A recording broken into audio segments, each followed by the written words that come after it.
Welcome back to the determinants of health. In our previous lecture, we introduced the topic of socioeconomic status, what it is, why it's important, and what we use it for. Now we're going to look at how we actually measure socioeconomic status. Remember, what we care about is that socioeconomic status is a predictor of certain kinds of behaviors and certain kinds of conditions and certain kinds of environments that are associated with health outcomes. There tends to be a health gap, between those of poor health and those of high health, between those of low economic status and high socioeconomic status. So, what is SES? It is a combination measurement, a composite score of 1, 2, or 3 of income, education, and social class. Some people only use income. Some people only use education. A few, not many, only use social class or prestige when trying to estimate SES. Most people use a combination of income and education together, but the best composite scores, in my opinion, are those that include some aspect of all three dimensions. When we talk about income, it's not as straightforward as you might think. You might want to say, well, income, that's how much money you make at your job every week, right? Well, are we talking about you, the individual, how much money you make, or are we talking about how much your family makes? Why would we care about that difference? Well, ultimately, we're trying to measure the extent to which you can afford certain things in your life that make you healthy. And it may not be about your income, it could be about the combined income of your family or your household. Maybe you're a stay-at-home mom or dad, and your spouse is the one who brings in all the money. That doesn't mean that you don't benefit from that money, even though you're not earning it directly. So if I measured your income, I get a low number, but in fact, it's an inappropriate measurement because you actually have the experiences and advantages of a high-income person. Do I care about if it's pre-tax or post-tax? Well, what does that matter? Well, if you make a lot of money but get a lot of tax taken out, then maybe you're living as if you're someone who makes less money. These things matter. Maybe I don't care so much about how much money you make, but about your financial assets in general. If you own your home already and don't have to pay anything on a month-to-month basis, then you can make less money and still have enough left over for the basics of life and healthcare and all these other things that we think are associated with healthful living. So it's important, the things that you own already. Maybe all we care about is your cost of living. Think about this. If you make $100,000 a year, that sounds like a lot of money, but if you live in downtown Manhattan and have to care for a family of 4, that money's not going to get very far. On the other hand, if you make $40,000 a year, but you live in a small town in northern Ontario, you're probably doing quite well, because the cost of living is less in the smaller community. So it matters the environment, the context, the community in which you're earning your money. Therefore, it's not simply enough to say how much money you make. We care about a variety of aspects of income. We will revisit this concept when we look at the effects of poverty on health in a future lecture. Looking at education is equally as complicated. Do we care about if your education is formal or informal? What does that mean? Well, no one denies that somebody with a master's degree or a PhD is a well-educated person, but it's possible to not go to school and to still learn a lot about the world. Maybe you're a wise person who read a lot of books, who spoke to a lot of really well-educated people in your life, and you have all the benefits of that experience without a piece of paper in your hand showing the world that you're formally educated. Certification is not necessarily education. So how do we distinguish between the two? I have no answers. These are just questions for the people who devise the SES composite scores. Do I care again if I'm measuring individual education or household education? This should be education, not income. So think about this. Maybe you're still in high school. You're 16 years old, you're still in high school, so if I measured your education, I would get a fairly low score. You haven't even graduated high school yet. But your parents are university professors. They're PhDs, so the average education of your household is quite high. Why do I care about that? It means that you, the 16-year-old person in high school, has access to all the advantages of your parents' high education. You will know things that they know. You'll be exposed to the information that they have. You will not want for access to knowledge. Do I care about what degrees you have? Or do I care about how many years you've been in school? Which ones really matter? These are all questions for people who develop these measurements, and I have no answers. The answer is, it depends. Now, social class and social prestige. This is a measurement that confuses a lot of people because we don't really have a good way to measure it. But we think we know what it means, right? There are certain people in our society who are more prestigious than others. There are certain people in our society who we think are of lower class than others. Think about this. Who do you expect to see walking into a fancy black tie party? Is it the guy who drove the taxi there? Or is it the person sitting in the back seat of the taxi? What do you expect them to do for a living? What kind of income do you expect them to have? When they open their mouths to say something, do you expect people to listen? Are you more likely to listen to some people than to others? Are some people more likely to have an influence on your opinion than others? Who are those people? These are people of high prestige and high social class. They may or may not be well educated. They may or may not be wealthy. But they have social class. That's this amorphous, unspecific thing we're trying to measure in this variable. So, there are many ways of ranking social class, and they're all problematic. They're all a bit offensive as well. You will try to see yourself on these scales, and you'll be a little bit offended that, how come he puts me so lowly ranked? Don't worry about it. These are all improper, imprecise, flawed attempts to gauge the extent to which individuals in a community have influence over other individuals. In general, we divide populations between three categories: upper class, middle class, and lower class. And we can disagree over where the transitions between these classes take place. A lot of sociologists actually recognize 4 and maybe 5 grand social classes in a given modern society. At the very top, we have the upper class, or the elite. These are the really, really rich people. Maybe even royalty, the kinds of people with private jets who get invited to the president's balls and who wear black ties and tuxedos on a regular basis. Maybe even their top celebrities, not middling celebrities, the top Hollywood celebrities. People you and I will never meet. Then we have the upper middle class. Now this is more common. Upper middle class are well-employed professionals, lawyers, doctors, engineers, people who are well-respected in their professions, well-educated, and probably make a fair amount of money. Just below them is where the bulk of modern North American society is likely, the lower middle class. The lower middle class constitutes the majority of the middle class. These are the blue-collar workers, the bus drivers, the plumbers, the people who do the actual physical work, even clerical staff and records keepers. This is most people. And then beneath that we have the poor. The poor are people who are working but are still beneath the poverty line. And we know who these individuals are, and we don't want to disparage them. Now sociologists will also recognize a 5th category, the underclass. And the underclass would be the poorest of the poor, the homeless, people who can't get jobs, the ones who are truly at risk for a variety of bad outcomes. This, I believe, is a 15th century depiction, shows how Europe once viewed the distinction between various social classes. Here we have the elite upper class and the middle class riding on top of the poor. And many would argue this is the way our economic system actually works. Now, nobody cares more about social class than the British. They're obsessed with it. So they spend a lot of time making social class scales. So the British Registrar General's social class scale includes 5 categories.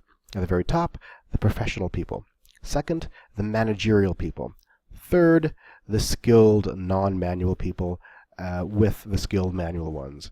And fourth, the partly skilled occupations, and lastly, the unskilled occupations. Now notice, these are all occupations. They have ranked prestige based upon the thing that you do to make your living. So if you don't work, you don't enter into this scale. Does the Queen work? I don't know. One could say she doesn't work, but clearly she's of high class. Does a homeless person work? Well, no, and they're of low class, but they don't enter into this scale. So this is all about economic activity. It doesn't capture everyone, though.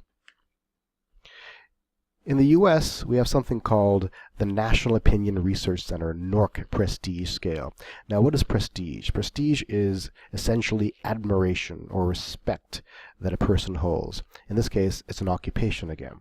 And NORC maintains a list of about 800 occupations that they've attempted to rank in terms of prestige. And here's a taste of their recent ranking scale. So physicians rank very highly in their prestige scale, lawyers number 2, teachers in the middle there, architects near the bottom, and scientists like in the top 10. I think we should be higher, but all right, I'll accept that. Now, don't education, income, and class measure the same thing? Right? Aren't all rich people well educated? Aren't well educated people wealthy? Aren't they all prestigious and influential? Not necessarily. What do you do with priests? In a given community, a priest is a high-ranking person with a lot of influence. They're well-respected. They're invited to social events. When they speak, people listen. They tend to be well-educated. Not always, but they tend to be. They are most definitely low income. So here's a case where a low-income person has high social class. What about a soldier? Well, not a typical grunt soldier, but an officer. Officers in Western militaries don't make a lot of money. They're moderately well remunerated, but they're not wealthy. They're not necessarily well educated either, but they enjoy high status. Plumbers. Well, plumbers are extraordinarily wealthy if they're doing well. There are lots of millionaire plumbers in our society. They're not well educated beyond their trade education. Surely not so as compared to some with a graduate degree from a university. And they would not be considered to be of a high social class, even though they are fully capable of affording the best things in life. So it's interesting, isn't it? An individual like this with high skills and high income is nevertheless of moderate to low social class, according to some scales. How about the son or the daughter of a really wealthy person? You know the stereotype. They don't need to work. They don't need to try hard. They spend every weekend flying off somewhere fun to have a fun vacation. These are individuals with high income, probably mid to low education, and their social class is uncertain. How about royalty? Well, I mentioned the Queen already. Royalty are high income, or at least high net worth. Maybe they're high education, maybe not. Definitely high social prestige. It's entirely possible to be an idiot prince with no education, but to still be respected and to be worth a lot of money. How about someone like Kim Kardashian or any other celebrities of the day? These are individuals who make a lot of money, probably not well educated, and do they have high prestige? It depends who you ask. Among certain people, sure. But if this individual were to express a political opinion, would anybody care? Probably not. So I would argue low prestige, low education, but extremely high income. How about impoverished professors? It's true, they exist. So it's possible to have a PhD, to be a professor at a university, and to still be quite poor. Right? As this ad attests, your college professor could be on public assistance. This stuff happens. You can't talk about social class without touching upon the most famous global example of deeply entrenched social prestige classes, and that is the Hindu caste system in India. So the caste system is deeply linked to the Hindu religion in India, and one is born into one's caste, and that caste dictates the role that one plays in religious activity, but more importantly, it dictates the job that you will have. So in general, historically, traditionally, Brahmins, the highest caste, were priests and teachers, the Kshatriyas were warriors and rulers, the Vaishyas were farmers and traders, and Shudras were laborers, and at the very bottom we have the outcasts, or the Dalits, who were the people who were tasked to do the dirty work, clean the bathrooms, to clean the streets, all the things that everyone else was too proud to do. So we have a pyramid, the Brahmins on top, and the outcasts on the bottom. And there are lots of different words we use for these categories: Dalits, Harijans, outcasts, and so forth. Interestingly, because this went on for generations, hundreds of years, if not thousands, individuals who are passing on their experiences to the next generation, they can only marry within each of their castes, so they start taking on certain genetic similarities. These become racial distinctions almost. There tends to be a skin color spectrum as well, where the darker skinned are at the bottom, the lighter skinned are on the top. So suddenly, social class is also occupational class and also racial distinctions. Now you can read more about the caste system if you like. In general, it tends to be illegal, I think, and there are affirmative action programs right now to make sure that low caste people are allowed into the harder to get into upper class jobs. But there you have it.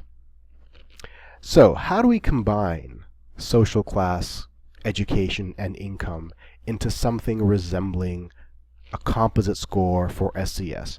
There are a variety of scales, and I will propose to you that the Blishen Scale is probably the best one for Canadian data. It's probably the most common and widely used, and the Blishen score is a linear combination of the three dimensions of income, education, and occupational rank, with these coefficients A, B, and C given to us through a statistical analysis of sample data. It's a linear combination, right? All I ask you to know is that the Blishen scale is an attempt to combine the three in a linear fashion with coefficients. But there are lots of other ways.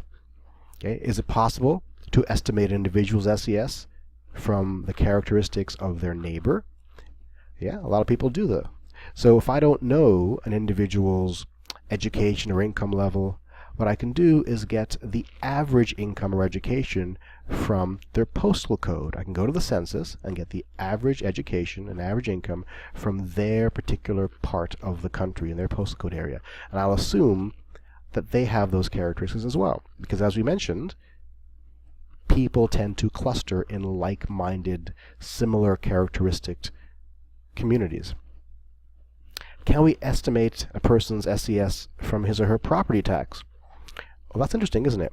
If you own property, your tax rate will be high if you live in a wealthy area and low if you live in a less wealthy area, because higher taxes pay for better quality services, better schools, more frequent street sweeping, that sort of thing. What if you don't own property? Well, maybe you rent. In that case, we use your landlord's property taxation rate. It's not a perfect way, but it's been proposed as one method of measuring SES. Is there a fancy way of combining education and income? Yes, there are lots of different ways of doing this. I don't want you to think the Blishen score is the only way. There are not. In fact, I did a study many years ago comparing whether or not the various scores of SES agree with each other. So in this study, I looked at seven different ways of combining different attributes of SES, as well as looking at some of the common published composite scores. So the Blishen score is here. There's something called the Pineo-Porter Scale of Occupational Prestige. We looked at the British occupational ranks already. There's something called the Hollingshead score. I looked at the ways of using postal code postal code income alone, postal code education alone, and some combination of postal code income and education. And I had some sample data from a clinic, and I computed correlational scores. We found that they were not particularly well correlated, except the Blishen score is well correlated with the Hollinshead score. Don't worry about these numbers. The takeaway message from this slide is that there are many different ways of measuring SES, and they don't necessarily agree with each other. Are you surprised? You shouldn't be. But there's a career here. There's an opportunity for health scientists to develop more and better and more interesting and more accurate and more valid ways of measuring this very important, very elusive, and yet highly predictive determinant of health called socioeconomic status. Thank you.